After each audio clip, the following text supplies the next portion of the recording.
The city hall of Midtown, a small town in Ohio, was bathed in the June sunshine. The white columns at the entrance were decorated with garlands of fresh flowers, and a banner hung above the doors. Congratulations to Kimberly and Andre Parker, 10 years together. The vow renewal ceremony was scheduled to begin at 2 o'clock sharp, and guests were already gathering in the spacious hall on the first floor. Kimberly Parker nervously adjusted her cream-colored dress in front of the mirror in the bridal room. Her dark skin contrasted with the delicate shade of the fabric, and her eyes betrayed the tension she was trying to hide. "You look beautiful, Kim," said her sister, helping her secure a flower in her neatly styled hair. "Andre is going to be speechless." Kimberly smiled faintly but said nothing. The last few months of their marriage had been falling apart. Andre often stayed late at work, came home smelling of other women's perfume, and constantly checked his phone when he thought his wife wasn't looking. Kimberly wasn't stupid. She knew what was going on. But after 10 years of marriage and a teenage son, she had decided to fight for her family. The idea of renewing their vows came to her as a way to remind her husband of what they had and perhaps rekindle his interest. "Mom, everyone's ready." Their son Kian peeked into the room, dressed in an ill-fitting suit. "Dad's asking if you'll be ready soon." "Tell him I'm coming," Kimberly replied, taking one last look at her reflection. The dress fit perfectly, emphasizing all the best features of her figure. She had lost weight over the past few months due to stress, but today it worked in her favor. Stepping out into the hallway, she saw her husband shifting impatiently from foot to foot. Andre Parker was a tall, athletic man with broad shoulders and hands covered in calluses from working as a mechanic. His suit looked new. Kimberly had never seen it before. "You look stunning," he said, kissing her on the cheek. He smelled of an unfamiliar cologne. "Are you ready?" "Yes," Kimberly nodded, taking his arm. "I hope this is a new beginning for us." Andre grunted vaguely and led her into the hall, where about 50 guests were waiting. Relatives, friends, colleagues. Kimberly knew almost everyone except for a few men, probably employees of Eamon Jackson's auto repair shop, where her husband worked. The ceremony began. Their friend Caleb, who had obtained an online certificate to perform the ceremony, spoke about love, loyalty, and overcoming difficulties. Kimberly tried to focus on his words, but her attention kept wandering. She noticed that Andre was constantly glancing at the door, as if waiting for someone, and that someone appeared when the ceremony was in full swing. The door creaked, and a young woman entered the hall. Kimberly didn't notice her at first, but then something made her turn her head. The stranger stood by the wall, slender, with long braids, wearing a simple blue dress that couldn't hide her noticeably rounded belly. She looked at Andre with such adoration that Kimberly felt a chill. Suddenly, everything fell into place. The delays at work, the scent of perfume, the secret phone calls, and now, a pregnant woman looking at her husband as if he were the center of the universe. Kimberly felt the ground slip away from under her feet. She continued to mechanically repeat the words of the vows, but inside her a storm was brewing. The guests, the decorations, Andre's smile, everything turned into a blur. Only she and this woman with her husband's child under her heart existed. "Kim?" Andre's voice brought her back to reality. "It's your turn to put on the ring." She looked at his outstretched hand, then back at the woman by the wall who now looked alarmed. Their eyes met, and Kimberly saw understanding and fear in the stranger's eyes. "Who is she?" Kimberly asked quietly, her eyes fixed on the pregnant woman. "Who?" Andre tried to pretend he didn't understand, but his voice trembled. "Don't make a fool of me, Andre. Who is that pregnant woman looking at you like you're God?" Andre's face changed. He quickly looked around, and seeing the stranger, turned pale even through his dark skin. "Presh? What are you doing here?" His voice was barely audible, but it sounded clear enough in the silence of the hall. "Presh?" Kimberly asked again. "You know her name. Of course you do." "Is that your child inside her?" The guests began to whisper. Someone stood up, about to intervene. The master of ceremonies looked confusedly at the couple and then at the guests, not knowing how to save the situation. "Kim, let's discuss this later." Andre tried to take her hand, but she pulled away. "Discuss what? That you're going to have a child with another woman, while we're renewing our wedding vows?" Kimberly's voice rang with rage and pain. The pregnant woman, Precious, took a step forward but stopped when she saw the look on Kimberly's face. I didn't know he had a wife," she said quietly. "He said he was divorced. That was the last straw." Kimberly felt something inside her break. Everything, her love, her trust, her dreams for the future, collapsed in an instant. She turned to her purse, which was lying on the table with the ceremonial candles. No one expected her to pull out a gun. It was small, silver, almost toy-like in appearance, but very real. "Kim, what are you doing?" Andre's voice rose to a high pitch. "Put that down. 10 years, she said in a surprisingly calm voice. 10 years I've been faithful to you. I gave birth to your son, I supported you, and you brought your pregnant mistress to our ceremony." "Mom!" Kian shouted, trying to push his way through the crowd of guests who were starting to panic. Kimberly couldn't hear him. Her vision was blurred. She raised the gun and pointed it straight at her husband's chest. "Kim, don't." Andre raised his hands, backing away. "Let's talk." "We've already talked," she replied, and pulled the trigger. The shot rang out deafeningly in the enclosed space of the hall. Andre recoiled, his white shirt instantly stained red. He fell to his knees, looking at his wife with an expression of shock and disbelief, then collapsed to the floor. Chaos ensued. Some people screamed. Some called for help. Some tried to reach the exit. Precious screamed and rushed toward Andre, but one of the guests held her back. Kian froze, unable to believe what had just happened. Kimberly just stood there with the gun in her lowered hand, staring at her husband. Her cream-colored dress was splattered with blood, but she didn't seem to notice. There was no remorse or fear in her eyes, only emptiness. The police arrived 7 minutes after the shot was fired. By that time, one of the guests, who had medical training, was already administering first aid to Andre, while 2 men carefully took the gun from Kimberly, who handed it over without resistance. The officers quickly assessed the situation. Andre was loaded into an ambulance, which sped off toward Midtown Hospital with its sirens blaring. Kimberly was handcuffed and taken to a police car. She walked as if in a dream, not responding to questions or resisting. Presh was sobbing in the corner, supported by an unfamiliar woman. Kian stood next to his aunt, his face wet with tears. Detective Kendra Peters arrived at the scene 20 minutes after the first patrol cars. Tall, with short gray hair and piercing eyes, she immediately took control of the situation. While one of the officers took Kimberly to the station, Kendra began questioning witnesses. What exactly happened? She asked a man who introduced himself as Eamon Jackson, the owner of an auto repair shop and a friend of the Parker family. Everything was fine until this girl showed up. Eamon nodded toward Precious, whom the officer had already taken aside for questioning. I didn't even know she was coming. Andre never mentioned her. Did you know about Mr. Parker's affair? Eamon shifted uncomfortably from foot to foot. I had an idea something was going on. He often left work early, saying he had things to do. Sometimes he came home looking distracted. But I don't get involved in other people's business, you know? Kendra understood.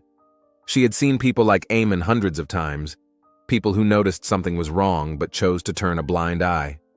And Mrs. Parker? Did she know? I don't think so. Eamon shook his head. I mean, maybe she suspected, but... He fell silent, staring at the blood on the floor. I never thought Kim was capable of that. She was always so... reserved. Kendra made a note in her notebook and moved on to the next witness, the master of ceremonies, Caleb, who still looked shaken. She just pulled out a gun and fired, he said, shaking his head. Without warning. I didn't even have time to react. Did you notice anything unusual about Mrs. Parker's behavior before the shooting? She was tense, but I thought it was normal to be nervous at a ceremony like this. When that pregnant girl showed up, her expression changed. It was like something broke inside her. Kendra nodded. She had seen cases like this before, when a person reaches their limit and just flips a switch. Usually such moments are followed by a state of shock, which was apparently what Kimberly Parker was in now.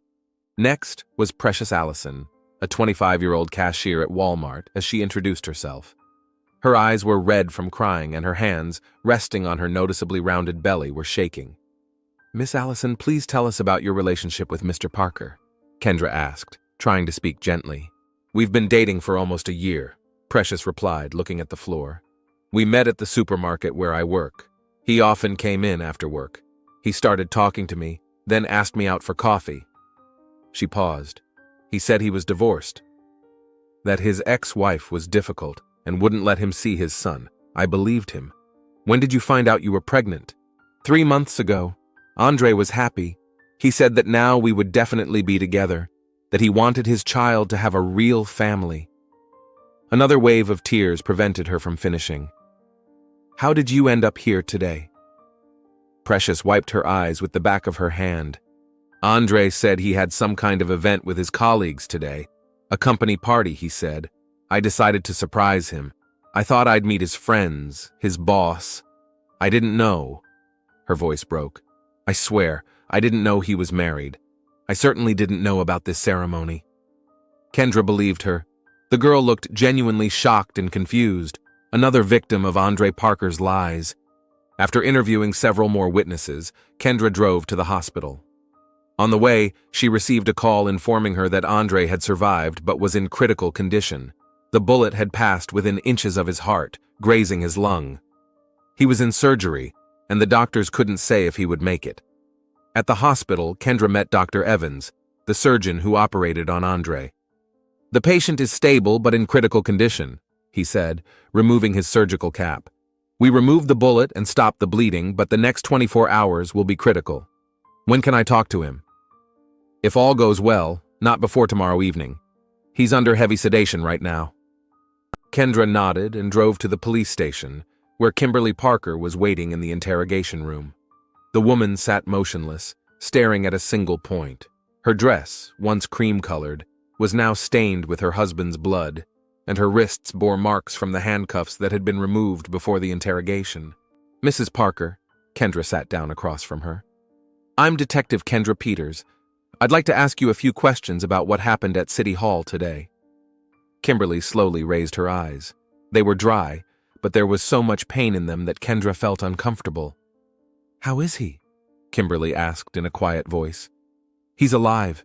He's in critical condition, but the doctors are doing everything they can. Kimberly nodded, but showed neither relief nor disappointment. You understand that you're being charged with attempted murder? Kendra continued. I didn't mean to kill him, Kimberly replied after a pause. I don't know what came over me. When I saw her, pregnant, and realized it was his child. She fell silent, as if the words were difficult to say. Where did you get the gun? It's Andre's gun. He kept it in a drawer in his bedroom. I took it this morning. I don't even know why. Something just made me do it. Did you plan to shoot your husband? Kimberly shook her head. No, I took the gun. I guess I just felt like something was wrong. Andre had been acting strange lately.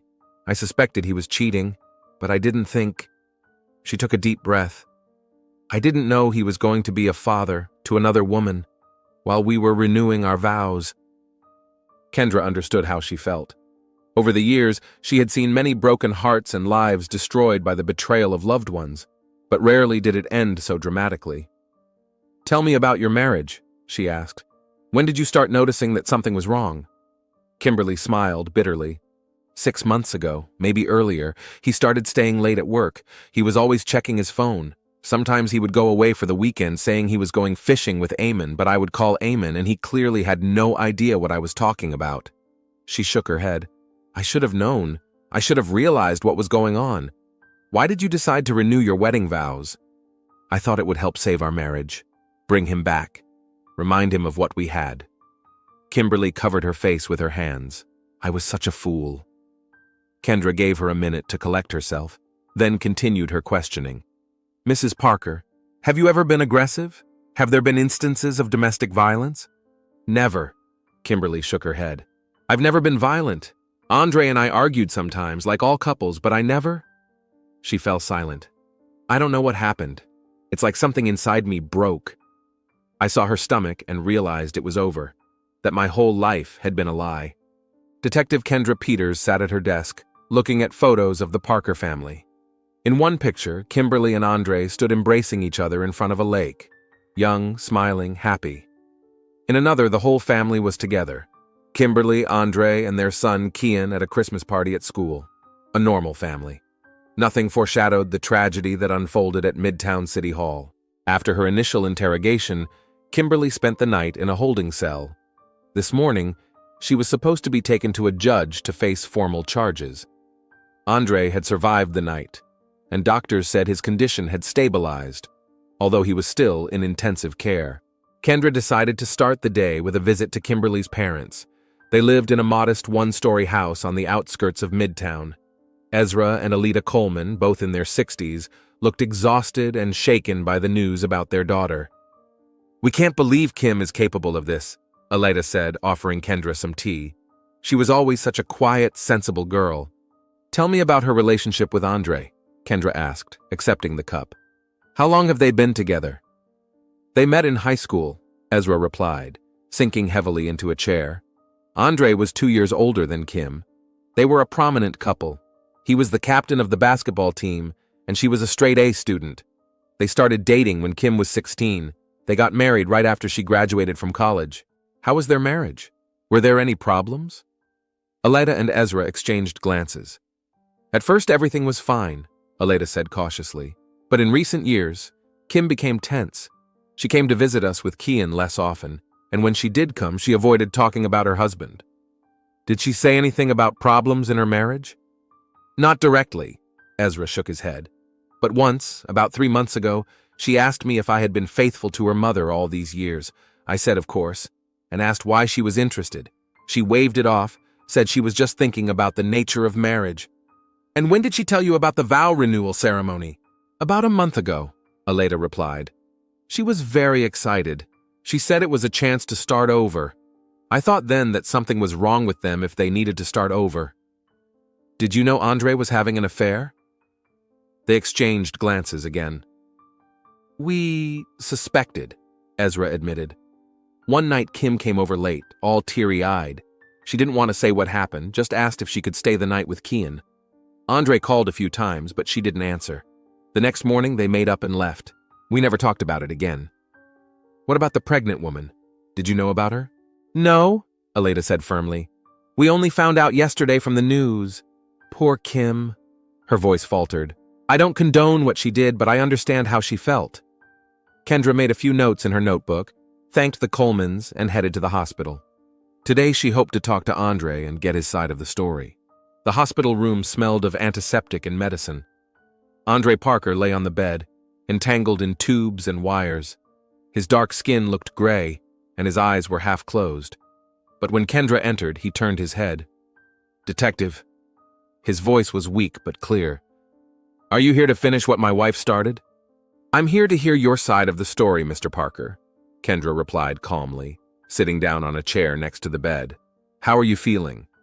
"Like a man with a bullet in his chest." He tried to smile but winced in pain. "The doctors say I'm lucky. The bullet passed within inches of my heart. Tell me about your relationship with Precious Allison." Andre closed his eyes. "What did Kim tell you?" "I'm asking you, Mr. Parker. How long have you been seeing Miss Allison? And did you know she was pregnant?" Andre was silent for so long that Kendra wondered if he had fallen asleep. Finally, he sighed. "We met about a year ago. I often stopped by the supermarket where she works after my shift. She was always so vibrant. She smiled as if she was really happy to see me." He opened his eyes and looked at Kendra. "Have you ever been married, Detective?" "We're talking about you, Mr. Parker. Continue." "After 10 years of marriage, everything becomes routine. Kim is tired and irritable all the time. All she talks about is bills and Kian's problems at school. But Precious, she was easy. She laughed at my jokes. She looked at me like I was special." "And you started seeing her while you were married to Kimberly?" "Yes," he didn't deny it. "It just happened. I didn't plan on having an affair. I thought it was temporary, just a fling." "Did you tell Precious you were divorced?" Andre turned away. "I told her Kim and I were on the verge of divorce, that we were only staying together for Kian's sake. It wasn't exactly a lie. Our marriage had been falling apart for years. But you weren't on the verge of divorce if you agreed to a vow renewal ceremony." It was Kim's idea, he said irritably. She kept talking about a fresh start, about rekindling the spark in our relationship.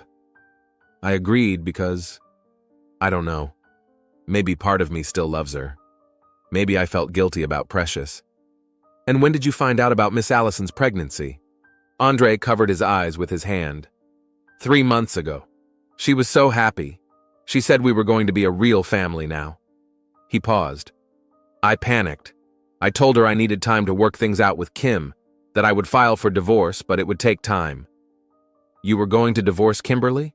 I don't know, Andre replied honestly. I was confused. On the one hand, there was Kim and Kian, 10 years of marriage, our home, our life. On the other, there was Precious and the baby. I couldn't choose, so I just dragged my feet. Did you invite Precious to the vow renewal ceremony? No. Andre tried to sit up, but immediately fell back onto the pillows with a grimace of pain. I would never have done that. I didn't even tell her about the ceremony. I told her I had a business meeting at City Hall. I have no idea how she found out. Maybe she was following you? Maybe, Andre frowned. She's been a little clingy lately. She kept calling, asking where I was and who I was with. She would show up at the auto shop at the end of my shift. I put it down to pregnancy, hormones. Kendra made a note in her notebook. Perhaps Precious wasn't as innocent a victim as she wanted to appear. Mr. Parker, Kimberly claims that the gun she shot you with belongs to you. Is that true? Andre shook his head. I've never owned a gun. I don't even know how to handle one. Then how did she get a gun registered in your name? I have no idea, he said, looking genuinely puzzled. Maybe she bought it and registered it in my name, but why? Kendra had been asking herself that question from the very beginning. Why would Kimberly buy a gun in advance if she wasn't planning to kill anyone? Or had she been planning it all along but couldn't bring herself to do it until she saw her husband's pregnant mistress? Too many questions and too few answers. After talking to Andre, Kendra headed to Walmart, where Precious Allison worked. The manager reluctantly agreed to let Precious take half an hour off to talk to the detective. They sat in a small break room for employees. Precious looked better than she had yesterday, but she was still pale and tense. Her hands constantly caressed her rounded belly as if protecting her unborn child. Miss Allison, Kendra began, I'd like to clarify some details of your story. You claim you didn't know Andre was married? I told the truth, Presh said firmly. He said he was divorced, that his ex-wife wouldn't let him see his son. I believed him. And you never went to his house? Presh shook her head. He said his ex-wife got the house in the divorce, that he was renting an apartment, but it was too small and uncomfortable. We usually met at my place or at a motel outside of town. You never checked his background? Didn't look him up online or ask mutual friends? Why would I do that? Precious looked genuinely surprised. I trusted him. He was so caring, attentive. He always asked how my day was and brought me little gifts. She took a small box out of the pocket of her work uniform. He gave this to me when I told him I was pregnant. Inside the box was a simple silver ring with a tiny stone. He said it was an engagement ring, Presh continued, that he would file for divorce soon and we would get married before the baby was born. I believed him. Kendra felt sorry for the naive girl. She seemed sincere, another victim of Andre Parker's deception. How did you find out about the ceremony at City Hall? Precious lowered her eyes. I accidentally saw a message on his phone. He left it on the table when he went to take a shower. It was a reminder about the meeting at City Hall. I thought it was something work-related, so I decided to surprise him. She looked up at Kendra, her eyes filled with tears. I didn't know. I swear. I didn't know his wife would be there. That they were renewing their vows. If I had known, what would you have done if you had known?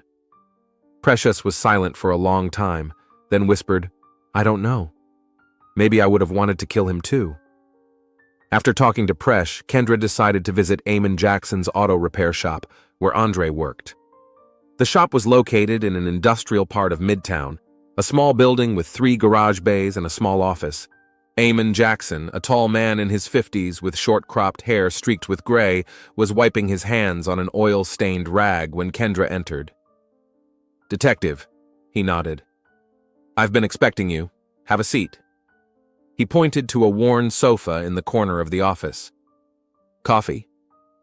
No, thank you, Kendra said, sitting down and looking around the office.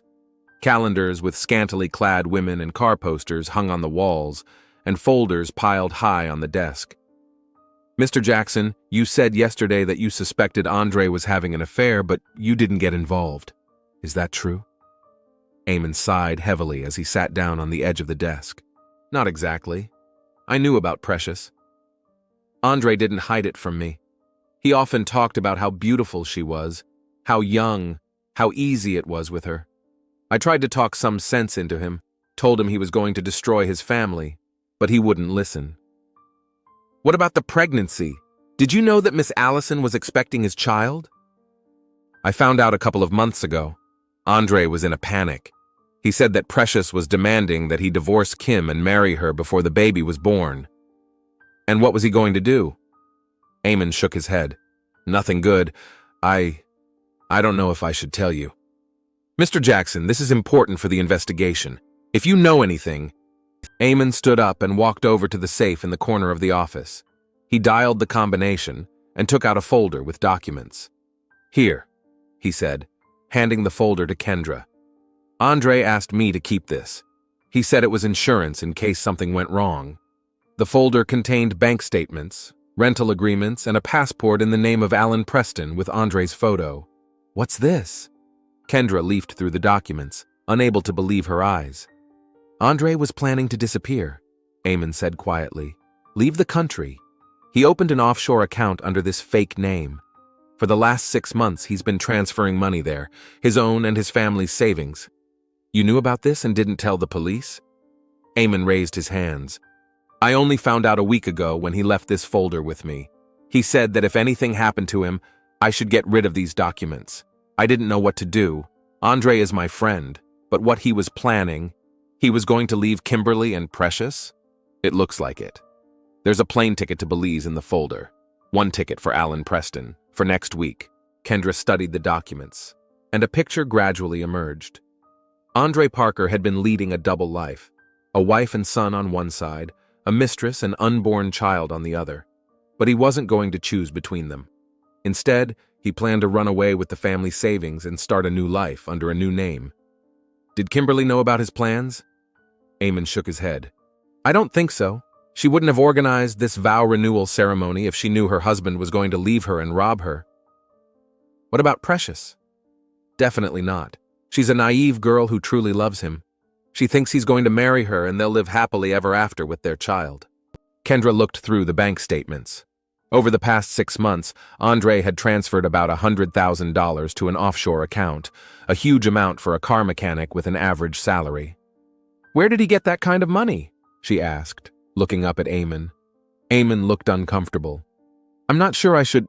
Mr. Jackson, concealing evidence in a criminal case is a serious crime. If you know anything... Andre was taking money from customers for work he didn't do, Eamon blurted out.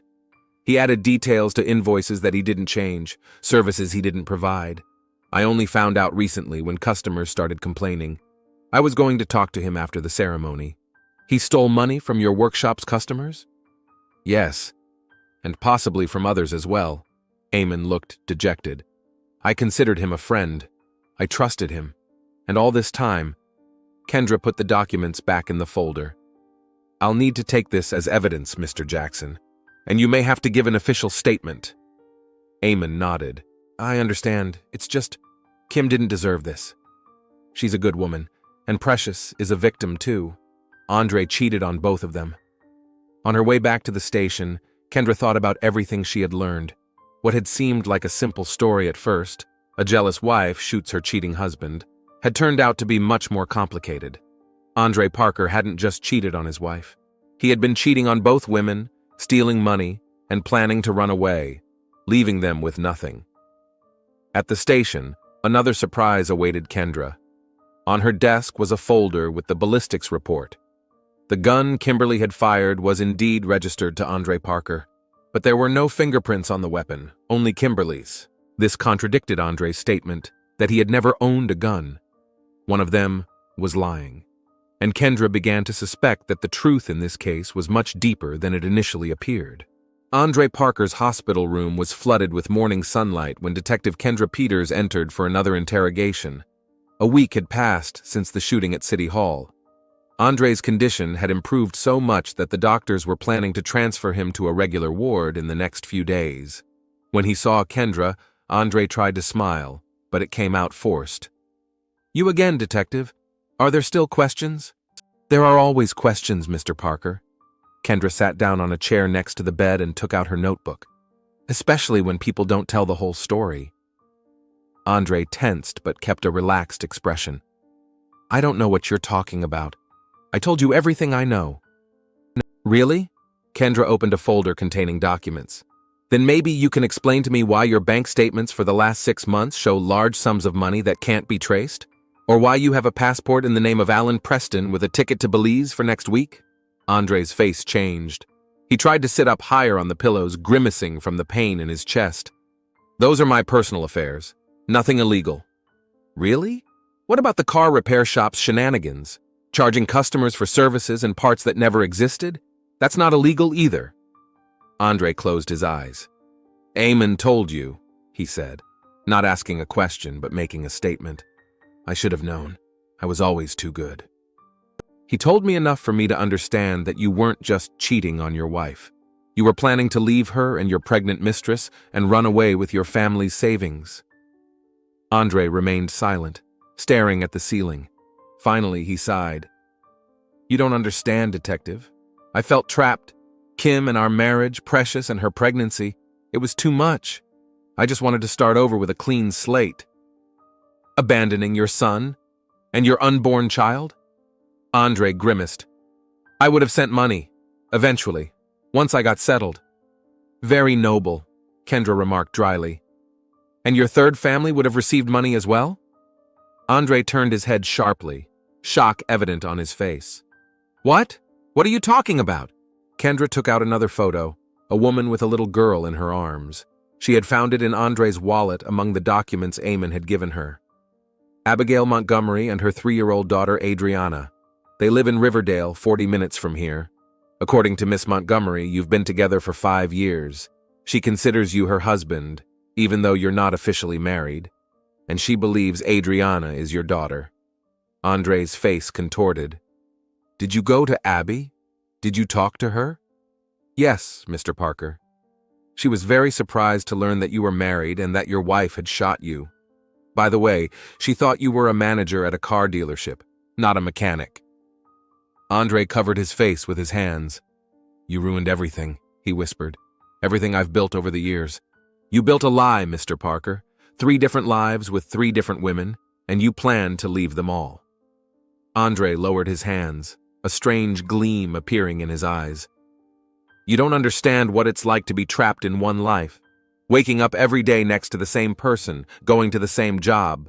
I wanted more. I deserved more.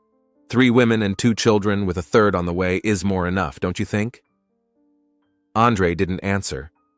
He didn't look remorseful, more annoyed that his plans had been exposed. "What about the gun?" Kendra asked. "Kim claims it belongs to you, but you deny it. However, it's registered in your name." Andre turned away toward the window. "I don't want to talk without a lawyer." "Of course that's your right," Kendra gathered her papers. "But keep in mind that you've already been charged with fraud and document forgery, and we're looking into your finances for tax evasion. Even when you get out of the hospital, you'll probably end up in prison." Leaving Andre alone with his thoughts, Kendra headed to the detention center where Kimberly was being held. Over the past week, the woman had visibly aged. Dark circles under her eyes spoke of sleepless nights, but she remained calm and composed. "Mrs. Parker," Kendra sat down across from her, "I have new information about your husband, information that could affect your case." Kimberly looked up. "Is he going to survive?" "Yes, his condition is stable, but that's not the point." Kendra paused. "Your husband wasn't leading a double life. He was leading a triple life. He has another woman and a child in a neighboring town." Kimberly didn't look surprised. She just smiled bitterly. "Why am I not surprised? Andre always wanted more than he had." Did you suspect there were other women? I knew he was cheating, Kimberly said quietly. There were too many signs. Strange phone calls, disappearing on weekends, the smell of other women's perfume. I tried to ignore it, convinced myself it was just paranoia. She shook her head. I was so stupid. Why didn't you leave him? Because of Kian. Because of the house we both worked for. Because of the 10 years I put into this marriage. Kimberly sighed. And because I still loved him, despite everything. Did you know about his plans to run away with the family savings? Kimberly looked up sharply. What? Kendra briefly told her about what she had found in Eamon's office. The fake passport, the ticket to Belize, the offshore bank account. That's why we were always short on money, Kimberly whispered. I thought it was because of loans, because of Kian's college tuition, and he was just stealing our savings. Mrs. Parker, where did you get the gun? Your husband denies ever owning a weapon, but it's registered in his name. Kimberly was silent for a long time, staring at her hands. I bought it 3 months ago, she finally said. I registered it under Andre's name because… I don't know why. Maybe part of me was already thinking about… killing him? No, Kimberly objected sharply. I never planned to kill Andre. I bought the gun for protection. There had been a string of break-ins in our neighborhood, and with Andre always away, I felt vulnerable. But you took the gun with you to the ceremony. Yes, Kimberly lowered her eyes. That morning, as I was getting ready, I just put it in my purse. I don't know why. A premonition, maybe. And when you saw Precious, I broke down, Kimberly said quietly. Seeing that girl, so young, so beautiful, with his child inside her, at the moment when we were supposed to renew our vows, something inside me just snapped. I don't even remember taking out the gun. It was like I wasn't myself. Kendra nodded. A momentary lapse of reason, a state of emotional distress. Kimberly's lawyer would surely use that in her defense. You know you're going to trial, right? Yes, Kimberly straightened up. I'm ready to take responsibility for what I did.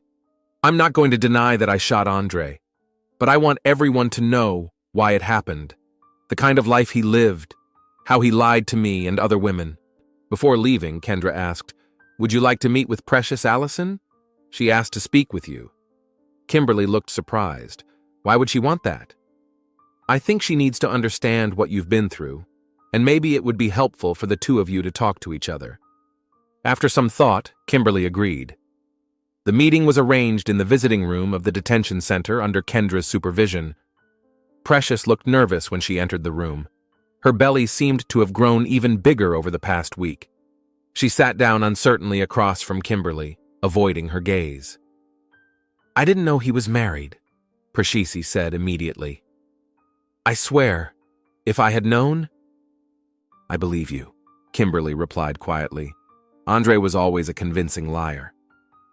Precious looked up, her eyes filled with tears. I loved him. I really did. When I found out I was pregnant, I was so happy. I thought we were going to have a real family. I thought that once too, Kimberly said bitterly. 10 years ago, when I married him. There was a silence. Then Precious said, The detective told me about the other woman, and about his plans to run away. I can't believe I was so blind. He knows how to make women believe him. Kimberly shook her head. I lived with him for 10 years and never saw who he really was. What are you going to do now?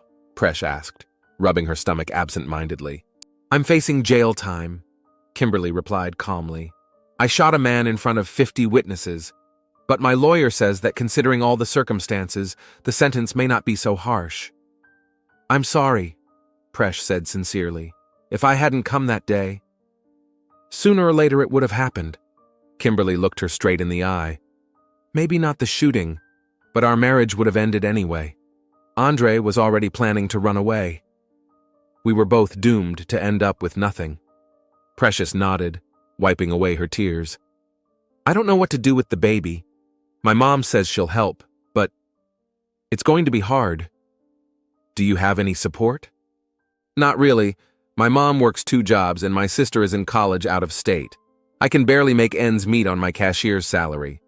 Kimberly thought for a moment, then said, I have some savings. Not much, but enough to help with the initial expenses for the baby. I want you to take it." Presh looked shocked. "But why? After everything that happened because of me?"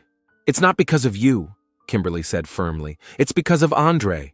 We're both victims of his lies, and this child is innocent. He deserves a better start in life than Andre could give him."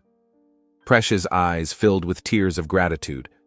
At that moment, an understanding arose between the two women. They were connected not only by a common man, but also by a common pain, a common disappointment. After meeting with Presh, Kendra decided to talk to Eamon Jackson again. The auto repair shop was quiet. Without Andre, work was slower. Eamon sat at the table, sorting through papers. "Detective," he nodded, pointing to a chair. "Any news?" "Lots of news, Mr. Jackson." Kendra sat down. "I spoke with Abigail Montgomery." Eamon tensed. "Did you know about her?" Kendra asked bluntly. Eamon nodded slowly. "I did, but not from the beginning.